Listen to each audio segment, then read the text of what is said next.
Sorry, I'm using it with my students all the time. I forget. Not everybody knows what ACMUS is.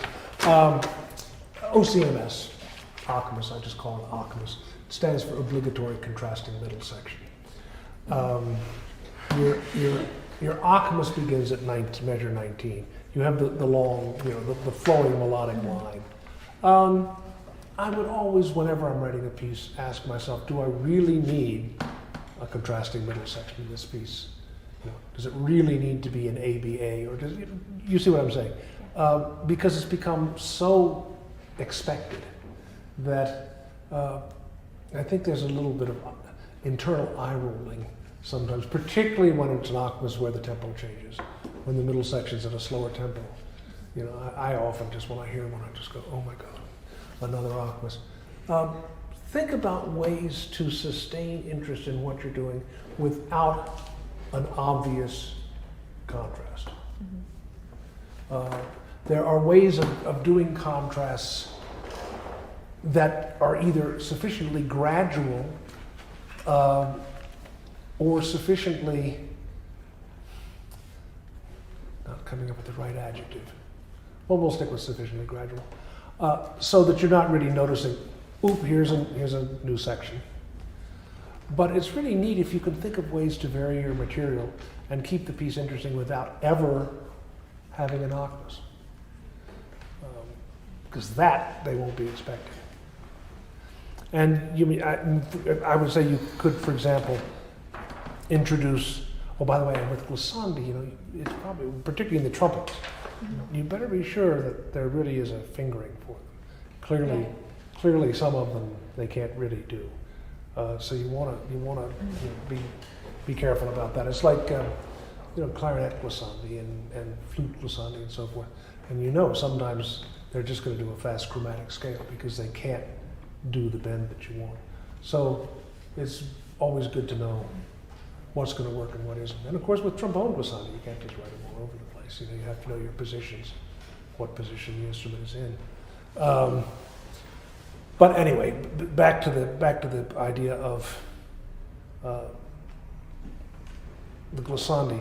I would say that particularly if you introduce glissandi early into the material as part and parcel of what the movement is going to contain, you could then make a more significant use of glissandi later on without it sounding like a contrasting middle section. You just have decided to take this aspect of material you've already stated and make a little more out of it. And that's different than just introducing a new idea, which is what the contrasting middle section is all about. And again, it's not that one can never do that. We all do from time to time, and sometimes it's the right answer. But before you do it as a kind of a knee-jerk automatic thing, oh, I better have a contrast here, think of what you might be able to do to vary the material without having to introduce contrasting material. Do you see what I mean? Okay, great. We should go on. Sean Kennedy? Now, are they all going to be as distorted as that? These recordings? Sorry, Is the material? I don't know if it's the equipment or the recording. Are these being played off the files? Or?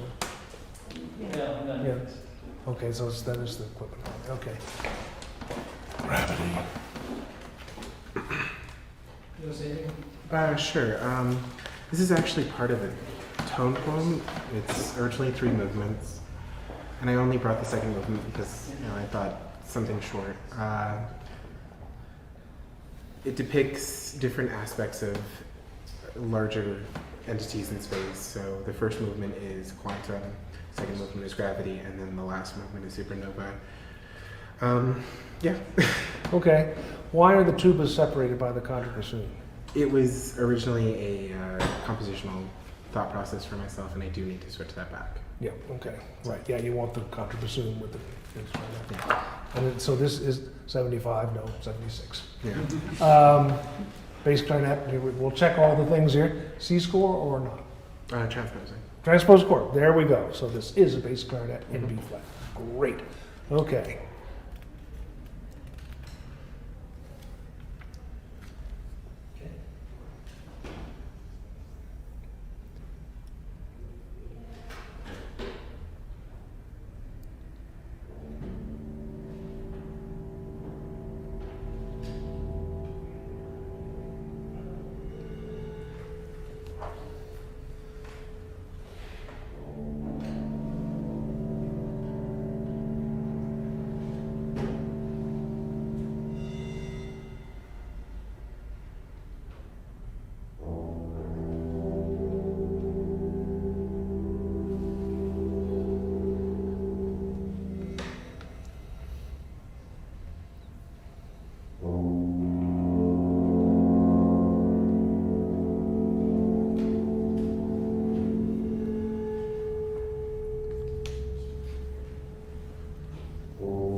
they singing into their instruments or something? Wow, it almost sounds like it.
Okay, good. Good. It's a strange effect that you get there. It really does sound like people singing into their instruments. Yeah, good.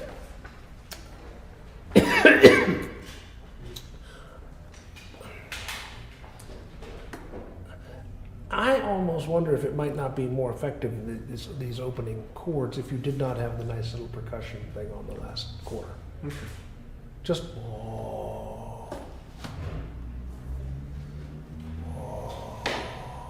the percussion thing sounds like you're trying to be polite or something. Just if it's just Okay.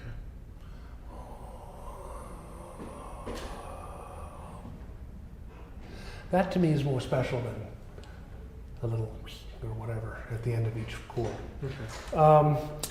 I wouldn't even bring in anything other than brass until measure 39. I Okay. would, if you want the piano there, although I think you ought to come up with something maybe a little more imaginative for the piano to do. Really, really something specific. The danger, of course, with the piano is the cross beams. Depending on the make and the model and so forth, what works on one piano won't work on another. Exactly. But pretty much anything you do in the bottom octave will work on any piano. Okay. It's when you're working more up into the middle range that the cross beams become an issue. But I would say, if you did something with damp notes, if you know that sound where you Yeah. boom, boom, or harmonics, or scraping the nylon strings. Yeah. And again, you don't have to just go rang. Sometimes you go you got that kind of king sound. Something really specific. I mean, it sounds like what he's just kind of hitting stuff here with mallets or something. I think if you really, really were to work out something more specific for the piano to do, that really was more carefully composed, let's say, Okay. I think it'd be more effective. At 57, I don't think you need at least you don't need what the woodwinds are doing. I'm not going to say you don't need the woodwinds, but you don't need them to do the kind of, the kind of broken chord running triplets. For one thing, you haven't given them any place to breathe. And that's a problem, by the way, back, as you noticed, in the fortissimo section after 30. Yeah.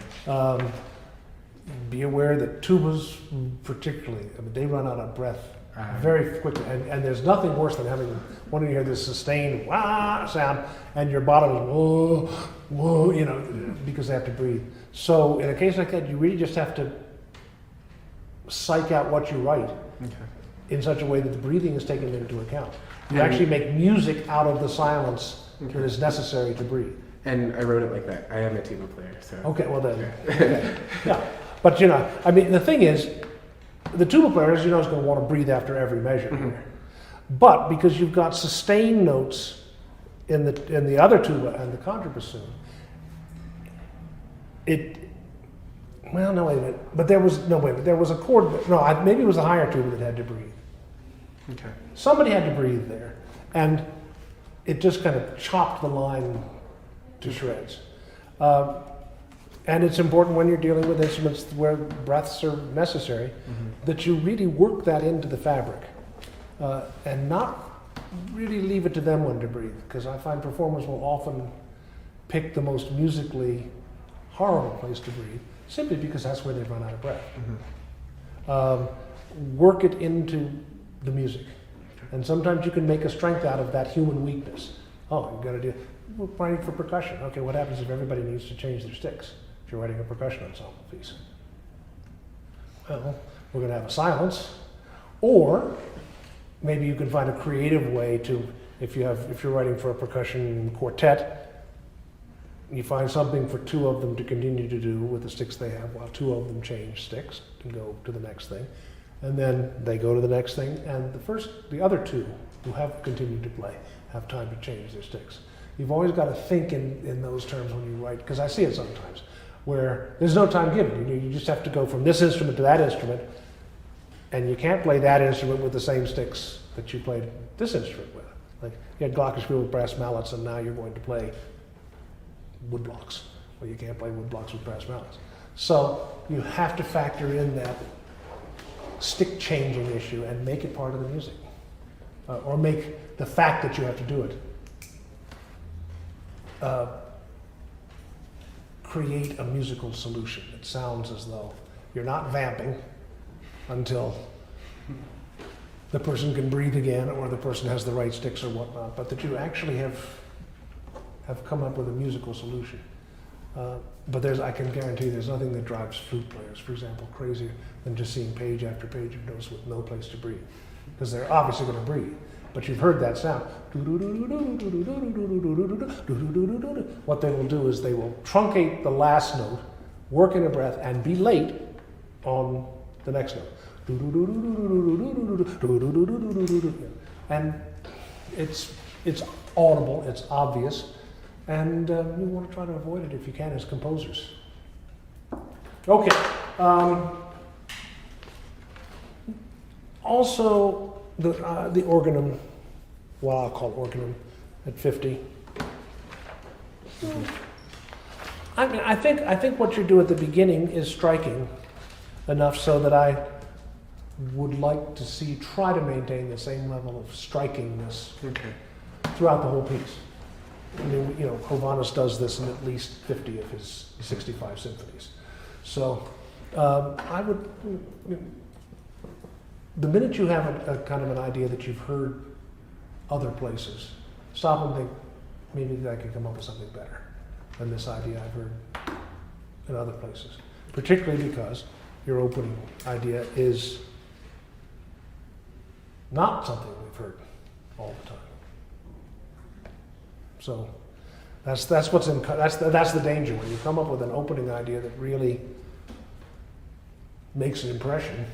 There's nothing more of a come down for the ear than for that to then fall into something we've heard before. That's the danger. I mean, in a way that speaks for having just ordinary ideas all the time, so that no one will see the difference between a striking idea and an ordinary idea in the same piece. But obviously you don't want to do that. And the trick is to come up with a striking idea and follow with other striking ideas, so that by the time the piece is ended, it was all striking ideas. Very hard to do. There it is. Okay. Gentlemen, is that right? This is Oh, actually, that's fine. We can skip around, not really going on specific order. I'm dying of thirst. Do you know if there's a Yeah. Coke machine or something? Oh, we got water? Okay, great. I don't know why I'm so thirsty today. It's the driver. I'll probably need several more of these before we're through. My fullness, okay.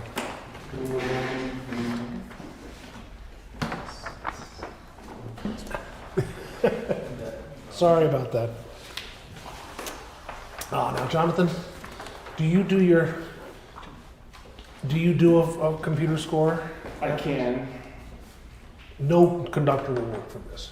I'm sorry? No conductor would work from this. Oh, It's too messy. so eventually I would need to get it. Eventually, and of course, parts can't look like this. Players will remember. Well, I know this sounds dreadfully cynical, but it's true. When you're dealing with orchestras, professional orchestras, you're dealing with a bunch of unhappy people, and they don't really want to be playing Tchaikovsky. They don't want to be playing for this conductor. They don't want really to be doing any of this. I mean, that's not true of anybody, but it's true of a lot of string players, and let's face it, they're the backbone of the orchestra. The easiest person to pick on is the composer. The composer holds no power over them. You can't pink slip them, you know. So all of the frustrations that they feel about just they don't want to play their instrument anymore. They don't want to have to be in an orchestra. They don't want to be with this conductor. They don't like their colleagues. They don't like anything. You're going to take it out on you because you can't do anything to them. So the best way to protect yourself about that is to present yourself and your materials in as thoroughly professional a way as you possibly can, meaning it has to look perfect. And of course, also, you have to write for the instruments idiomatically, you know, blah, blah, blah, blah, blah. The minute they sense that you don't know what they're doing, they will eat you alive. So you have to, if you're going to write a lot of orchestra music, if you really want to write for orchestra, you have to develop a very thick hide.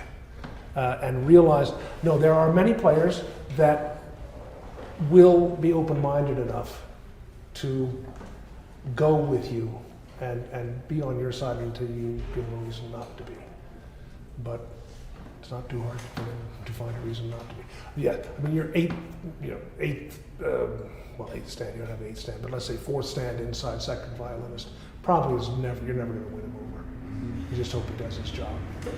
But a lot of players can either be with you or against you, depending on how you essentially have presented what you've written. Not just in terms of how it looks on the page, but with a real understanding of how their instruments work. So they wouldn't. I mean, they just would never. They said, no, not going to play this. Not going to work. So you do want to make up really nice scores and parts. And again, even there, it's not just the program.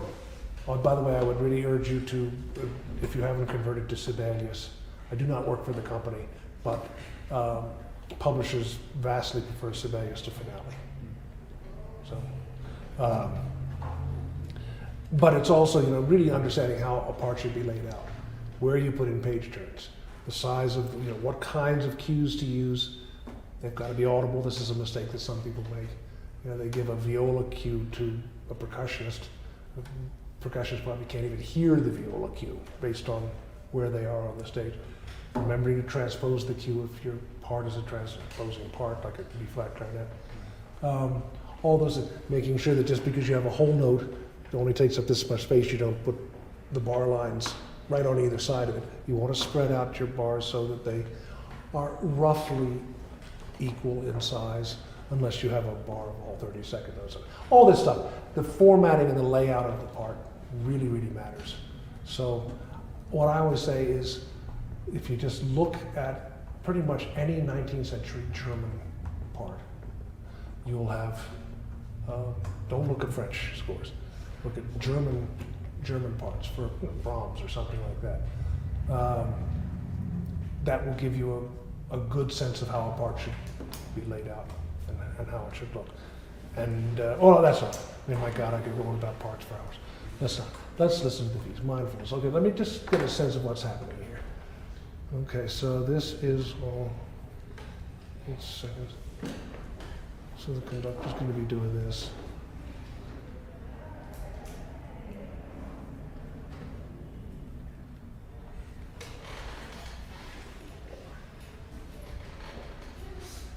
Yeah, here I would really separate the two clarinets, two staves. Mm-hmm. Okay. It's kind of a mess to have in trombone. And then this, and then cut them off. And then always, it will take some time. Yeah. Because, you know, the conductor's cutting off. And the second stand violas. You mean us? No, I meant the stand in front of you.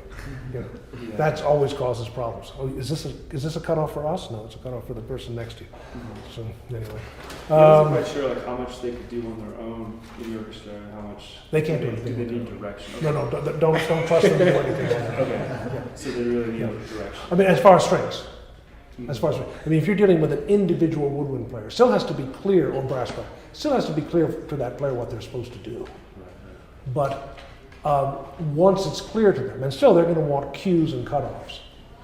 But the problem with strings, obviously, is that you're dealing with more than one person at a time for cues and cutoffs, and you can't trust them to really be so secure about that.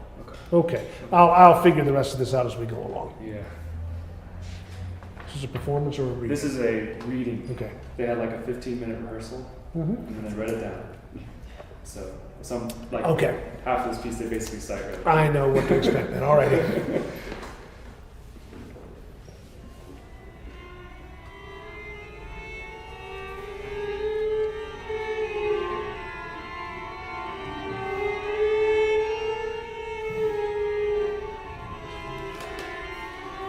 They're playing non vibrato. If you want that, you gotta say it. If you don't want it, say un poco vibrato. So I always say whether or not that's Well, normally you would think if they don't have anything, they'll play vibrato, but they won't necessarily.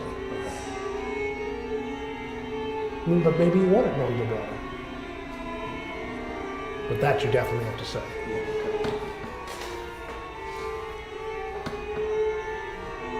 Okay, so it's kind of like a beehive in slow motion. Okay.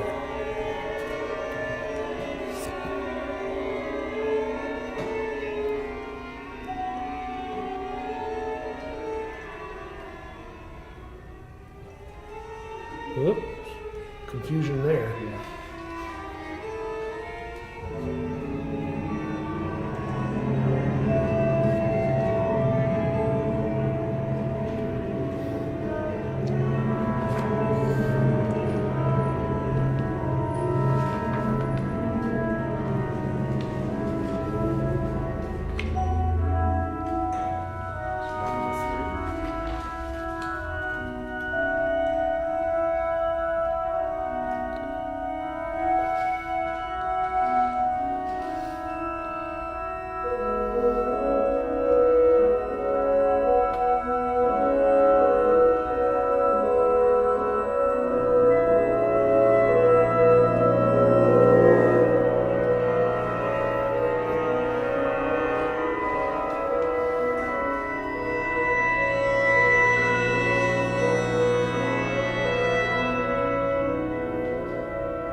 this still supposed to be happening?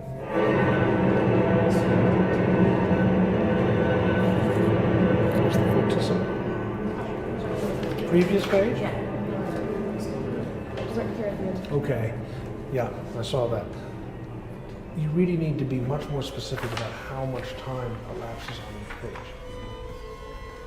So although I heard this already. Oh, so yeah, couldn't even see it. Neaten this up.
You need to put repeat signs around anything that's going to be repeated.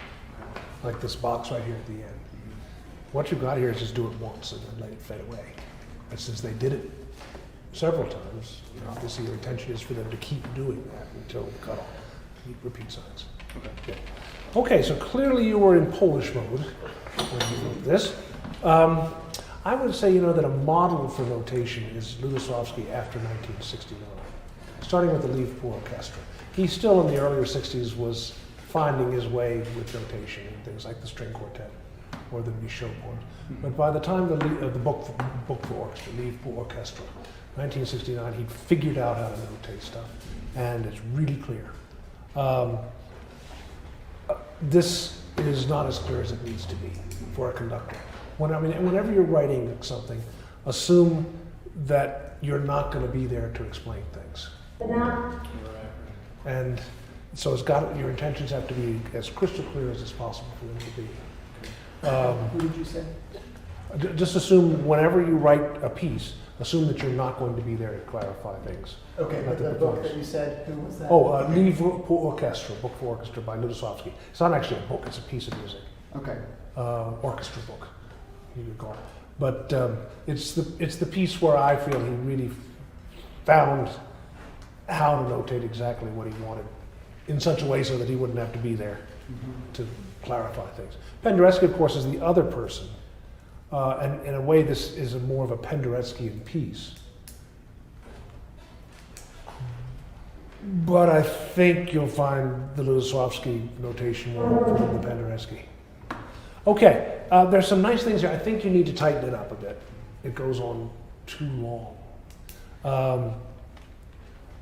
I think also yes, they're not doing a very good job to be charitable about it. But beyond how they're playing, I think, for example, you really need this build-up here on page whatever it is, 7. You really need to be more calculating about that. Really just, they just kind of repeat and then it stops. You keep upping the ante, keep making the notes rise higher and higher.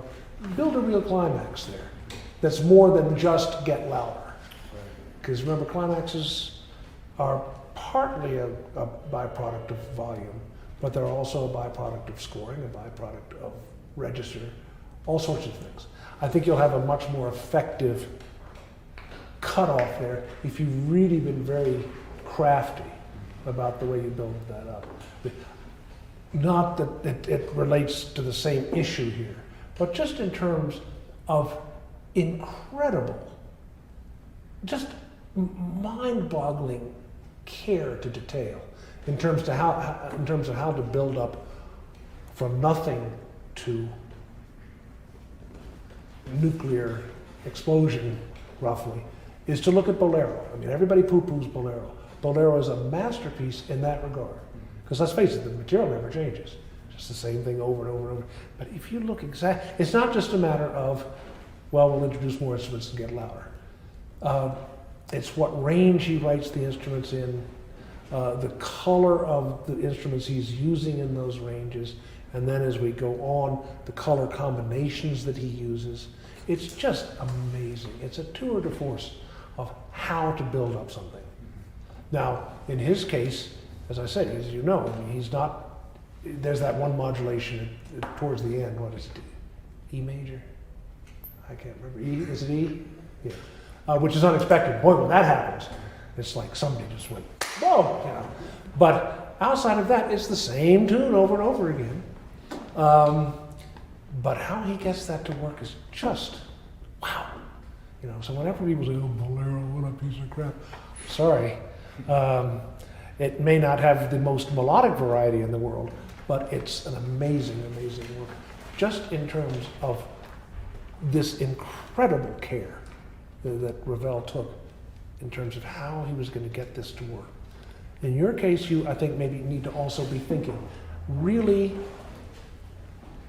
analytically. How can I really build this up so that it has maximum impact before I just cut it off? Now, the only thing in here that I think are these kind of little scaly, you know, up and down. You know. Yeah, I had the same thought. As soon as I heard them, like they started playing it, Yeah. I was like, yeah, this is. Is that, yeah. Yeah, so I'd chalk those. And also the later on the bassoon, you know, when they're, the scale, because basically this is a texture piece. This is about thickness. It's, in a way, it's like atmospheres or something like that. I'm assuming you know atmospheres. But in other ways, it's not. But whether you think Ligeti, Lutoslawski, Penderecki, or whatever, that kind of material just wouldn't fit in there. The one thing that is striking, and I wish you'd made more of, is that bassoon line here on page 9. That, it seems to me, is effective. But it not, I mean, you state it twice here, and then bye-bye. You know, I'd like you to make more of that. Okay. Because that has a kind of a plaintive, haunting quality within the context of the scaleness and stuff. It's more like an expressive line rather than just a. Yeah, right. noodle or- Yeah. So we have this expressive line, and then we never hear it again, or anything else like it. That's something I think you need to make more. Okay. But number 1 and 2 things, make it a meter score. And on the pages where it's not clear exactly, you know, how long things are to go, be very specific. Okay. Even, you know, I mean, what you'll see with Lutoslawski is little cue. The conductor gets a kind of it's sort of like an arrow.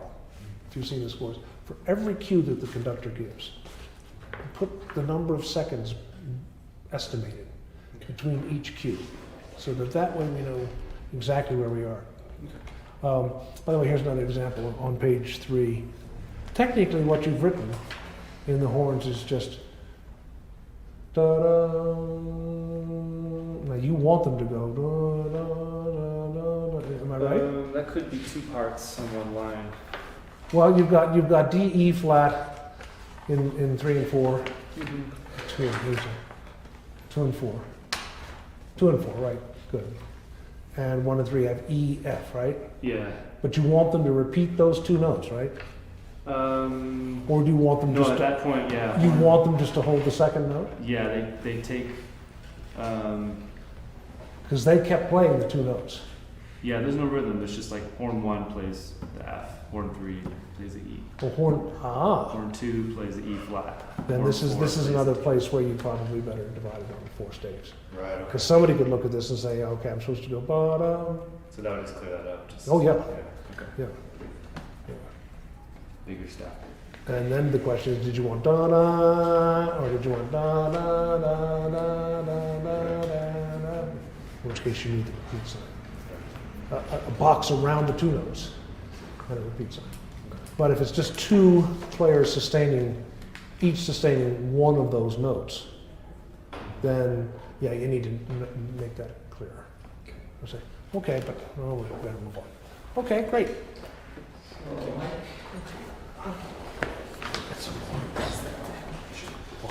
Drink out a whole jug.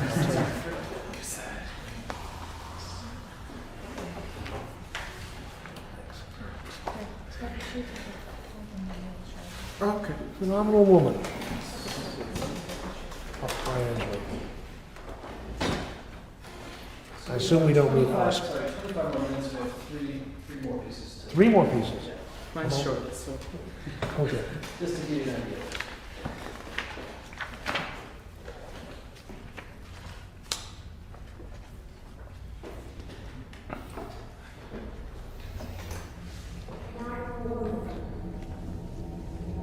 Pretty women wonder where my secret lies. I'm not cute or built to suit a fashion model's size. But when I start to tell them, they think I'm telling lies. I say,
understand just why my head's not back. I would shout or jump about or I'd talk loud. When you see me passing, it ought to make you proud. I say, it's in the click of my heels, the veiling of my hair, the palm of my hand, and me in my hair. Because I'm a woman, phenomenal woman, that's me.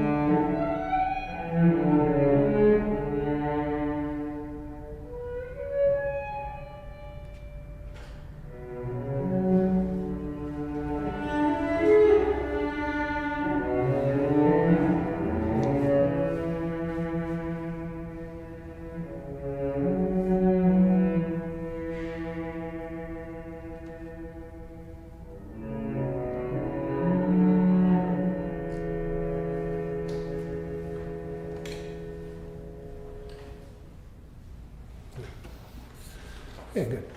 Form is very clear. That's good. The diatonicism of the first and last stanza. I have nothing against diatonics. It's amazing all the time. But it's so diatonic that you're in danger of, right, I'm not saying it's right, but some listeners will think this must be a parody. That, you know, we live in the age of irony, and that you can't really mean this melody. I guess I would have been inclined to throw in just a couple of little surprises in the line so that it wasn't quite so diatonic.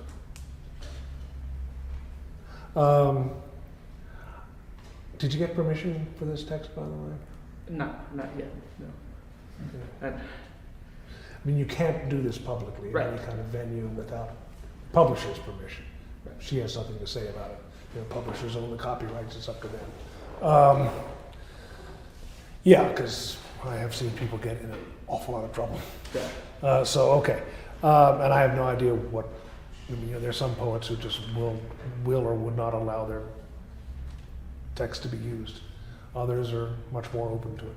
I have no idea about Miss Angelou, but you'll want to check that out. For me, the most successful are the middle stanzas. In the last stanza, the harmonics just don't work for me. Okay. Pardon me. Partly because the voice leading doesn't work for me to suddenly leap up 2 octaves. Okay. It doesn't sound prepared to me. Now, granted, when you do it the second and third times, you know, in measures 49 and 50, I think we accept it more because we've heard you do it before. And there is this thing that Stephen Albert called, what, a boa constrictor, but it's a good term when you understand it, retroactive inevitability. It can work. In other words, that the first time we hear something that sounds alien, we think, huh? But if you continue to use it, kind of insist upon it, repeat it, by the end of the piece, retroactively, we look back upon it as having been the right thing to do, the inevitable thing to do. But the first time we hear it, we think, whoa, what's that doing there? For this to have achieved retroactive inevitability, I think you probably would have needed to do it more. Right. Okay. So I would say either do it more or don't do it at all. Okay. Or prepare the octave. The register change. Because it's not an echo. If it were an echo, right? That we can understand. But to suddenly just have the line leap up 2 octaves in the middle of the phrase seems odd. Okay. Okay? Yeah, good. Okay, I know we gotta keep going. Moving on. But it's well written, very well written for the cello. Yeah, I mean, sometimes people write these intervals like sevenths and so forth down at the bottom of the cello. You know, thinking, well, sixths are great and so forth. But sometimes down at the bottom, if you have cellos with small hands, major sevenths and things like that, octaves, not so comfortable.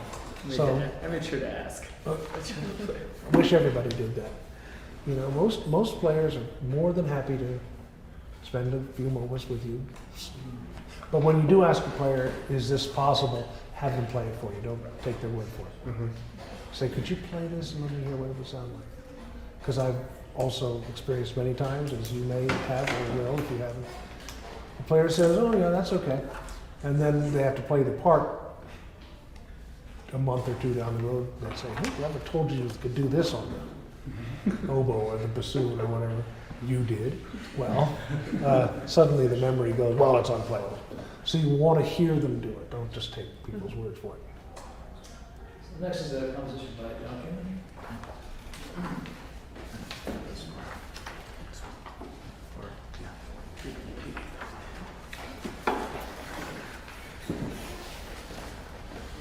Great.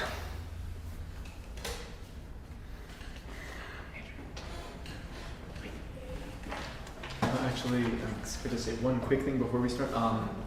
It started as a cello solo, and then I added other solos that kind of bleed into it. So in this recording, you'll hear oboe at the beginning and piano at the end that kind of overlap. But Okay. it's just the cello.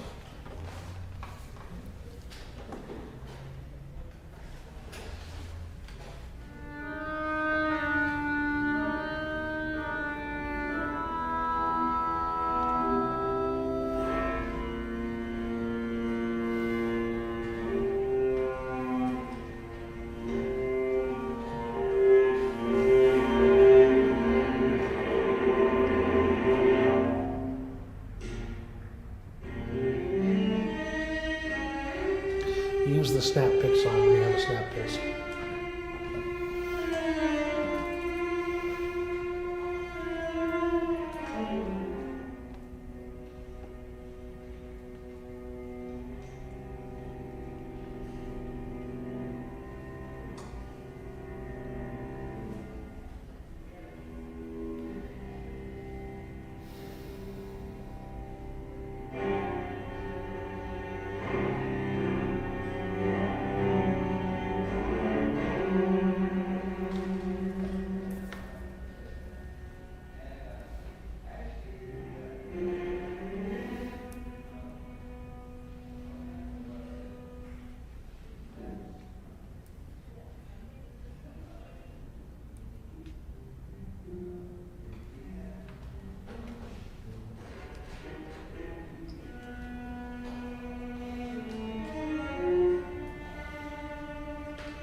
Yeah. No. Okay. I wonder if you considered in the middle section, first time it comes as measure 48, double timing that. See, when you go it kind of, all the energy you've just built up just kind of dissipates. If it were, now granted, that's not the easiest thing in the world to do, but you see what I'm saying. Also, the danger is also at whatever tempo is that it can sound a little donkey braying like, which I know is not what you mean. But you know, I was just thinking, since I'm in the Southwest now, I was just thinking of the Grand Canyon Suite just yesterday. A piece you all probably don't know, but was standard repertoire when I was back in the 20th century. And the third movement of that, On the Trail, is the most famous one.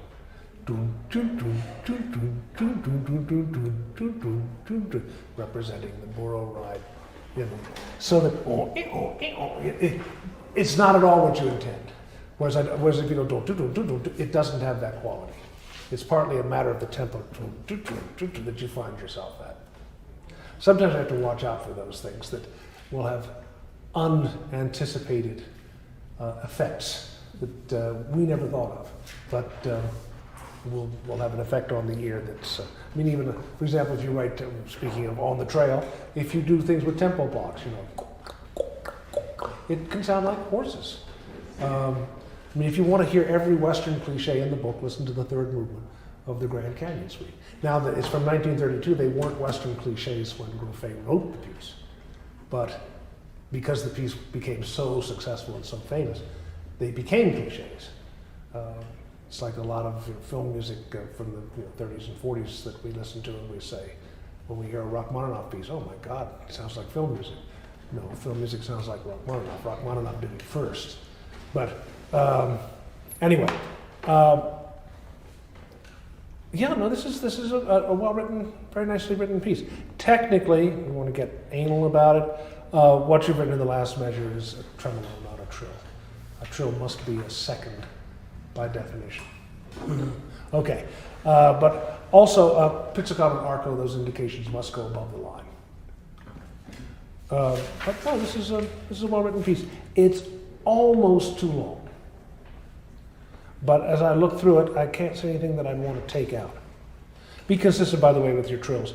For example, measure 70, second bar on the last page. You write a trill, B flat, and then you write the C in parentheses, which is perfectly fine. But then do the same over in measure 63. Instead of saying half-step trills, just write the trills same way. Put an A flat and a D natural in parentheses.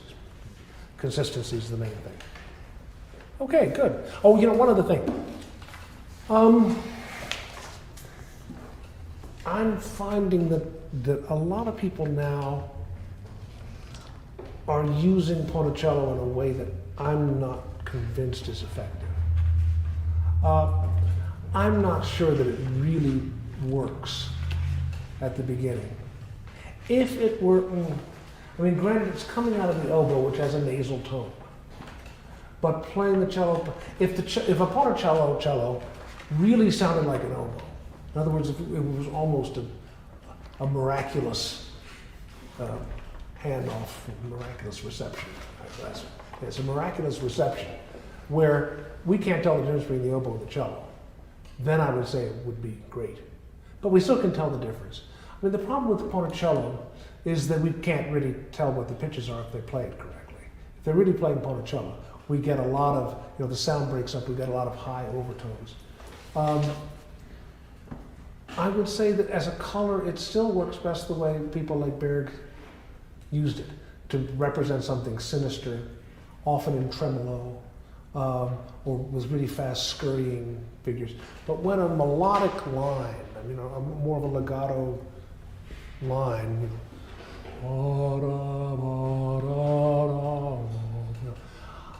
is played Ponticello, it's almost as though you're kind of working against the nature of the line. It's a beautiful legato line, and I think I'd probably rather hear it straight than,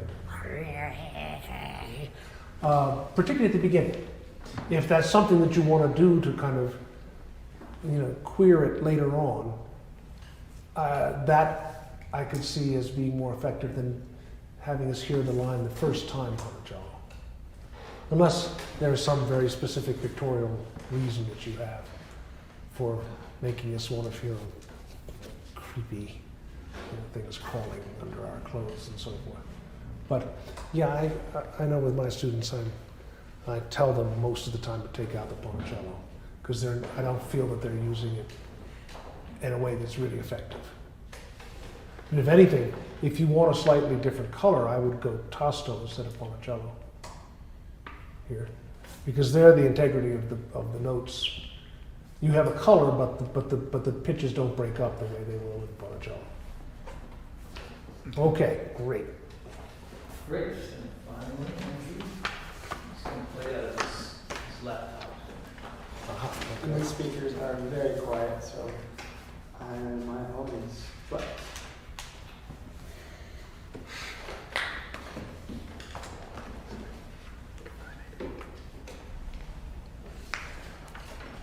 We have 15 minutes.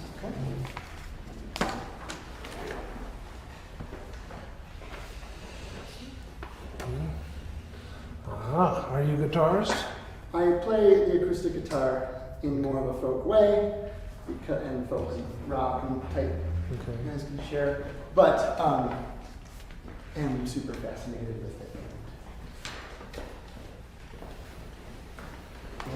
But you understand how the instrument I works. do, yeah. It's more than But I it was can also a say. challenge for me to really dig into some of the more classical technique. Right. It's- So here's one of those examples. Pick 80 or 84, Okay. not 82. Yeah.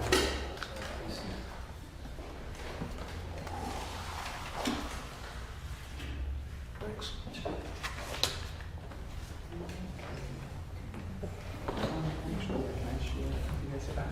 You should share. Okay, thanks. Since I'm not playing music, there it is.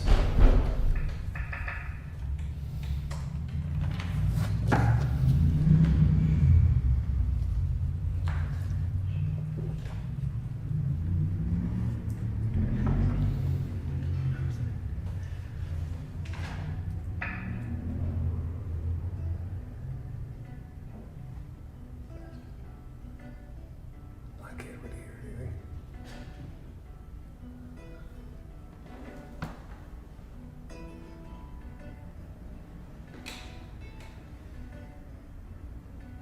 You can't play it through that system somehow?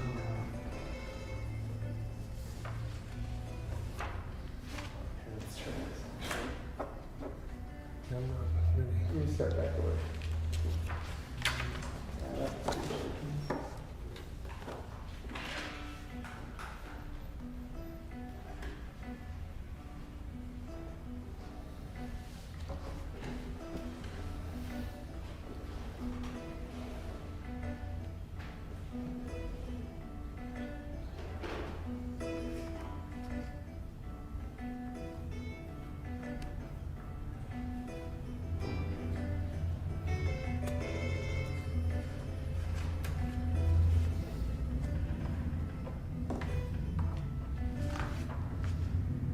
Top of page 3.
don't know how much I can say because I really couldn't hear it all that well.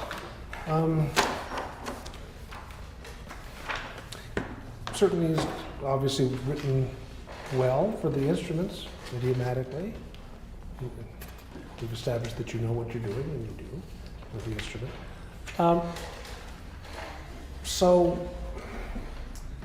whatever I say needs to be taken with a grain of salt. I guess my overall big comment would be that I think the first half works better than the second half.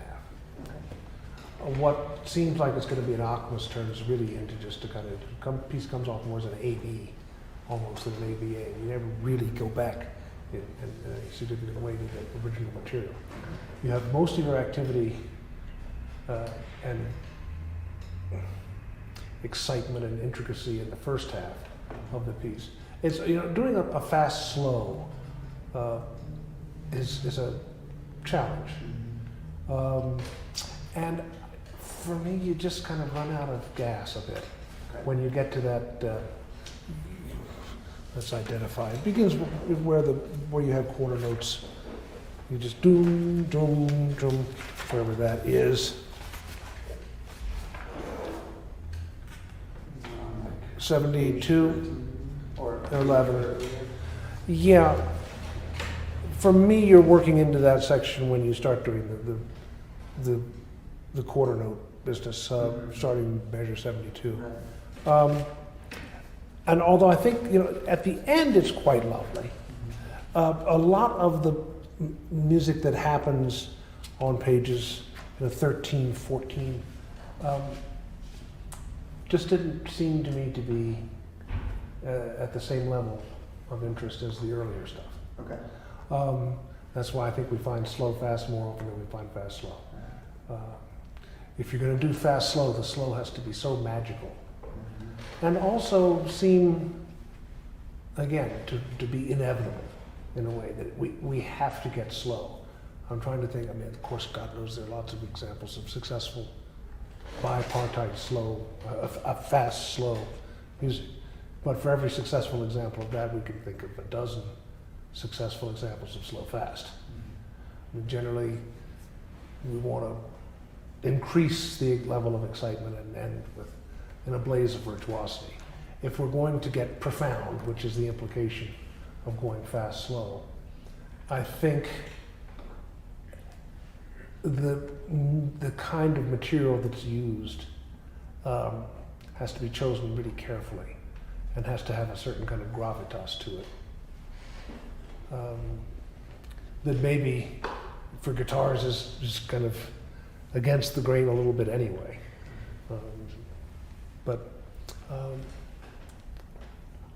I think I would, from measure 71 on, think of ways to maintain tempo, mood, and rhythm, energy level. Let's say metabolism. Other things that you can do without going into a section that comes off as a slow section. And then see if you can just kind of get that fast music to vaporize and come to the kind of music that you have at the end without the kind of stuff that you have on pages 11 and 12. Okay. Yeah. Which just kind of feels like, you know, we've just kind of lost all of the momentum. But as I said, I can't really, I don't want to say too much because I know I didn't hear a lot of stuff. Sure. But just certainly it's well written for the instrument. You are at the beginning in this kind of crossover realm. That's not a good thing or a bad thing, but again, when the listener hears of this kind of semi-pop kind of music, they automatically begin, you know, establishing a certain kind of expectation for where the piece will continue. And you actually continue it into much more of a classical realm. It's not saying neither good nor bad, but it's something to think about, or to be aware of, let's put it that way, to be aware of. That you're starting in this middle ground and then tilting in one direction. You can also tilt in the other direction. Is it better to start in the middle and tilt here or there, or is it better to start here and possibly tilt towards the middle? Am I making any sense? It does make sense. Yeah. Not necessarily. Some people would say, no, don't tilt, just stay here and do as many things as you can here, or start here and do as many things as you can here, but don't tilt. And indeed, there is this problem sometimes that it can come off as kind of a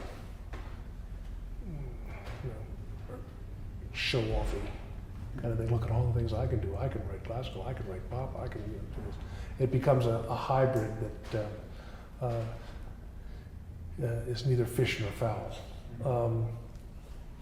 It can work, but again, it's a challenge. So the thing is, when you choose your material, be aware of it. It's not, don't use that material. Or, well, I can't do it this way, or I can't do it that way. But be aware of the kind of implications the material you've chosen has, or the kinds of implications has. Yes, I'm getting to my point now, I can't even function. I can't even get my verbs to agree with my subjects. You want to be aware of the implications of the material, and plan what else you're going to do based on that. And you can decide to be very pure, or you can decide to be very hybrid, or you can decide whatever. But the main thing is that it doesn't come as a big surprise to you if somebody says, "Oh, that sounds kind of pop," at the beginning. It does. That's it's kind of like reinventing the wheel. I know once in a while I find students, younger students, who, particularly for some reason, kind of think that they have invented the harmonic world of Scriabin. They don't really know any Scriabin, but they come up with these Scriabin-esque harmonies, and they think, wow, this is really cool. And they're really kind of devastated when I say, but yeah, but Scriabin was doing this 100 years ago. Who? It's best to know the repertoire. I mean, there's nothing more important for a composer than to know the repertoire. A lot of repertoire, and not just the big names, not just the standard works, but the non-standard works by the big names, and lots of music by non-big names, some of which can be enormously helpful to you, sometimes in terms of what not to do, but also more often, some of the composers that I have found the most specifically influential in terms of the way I think about certain things are composers whose names are not household. I just love to explore and listen to stuff, and I'll give you an example. There's a Hungarian composer, he's still alive, he's 90 years old this year, wow. András Szalasi. Who? Well, he's a terrific Hungarian composer, hardly known outside of Hungary. Very well known in Hungary. I don't know anybody else whose music really sounds like Szalasi. But when I first encountered his music, he got me to completely rethink issues relating to pacing, how far you can push an idea, when to change. A sense of timing is so important. And often we talk about the more or less recent composers with great senses of timing as people whose flow is rather quick, like Berio or Jacob Druckmann, someone like that. But there are other composers whose flow is much slower, and yet still within the context of their work, it's uncanny how they know exactly when to move off the dime and do something else, to change something.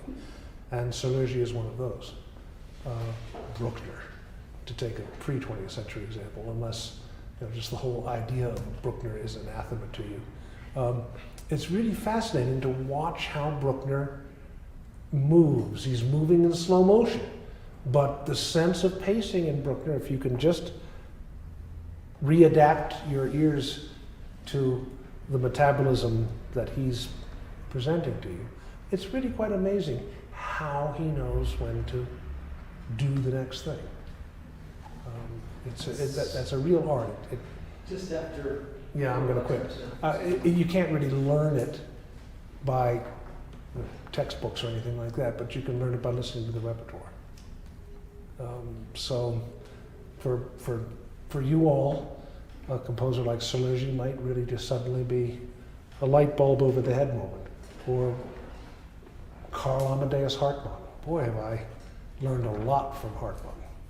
died in 1963. Particularly the later Hartmann. Alan Pettersson, Swedish composer. Anyway, there are lots and lots of composers who aren't Schoenberg, Bartók, or Stravinsky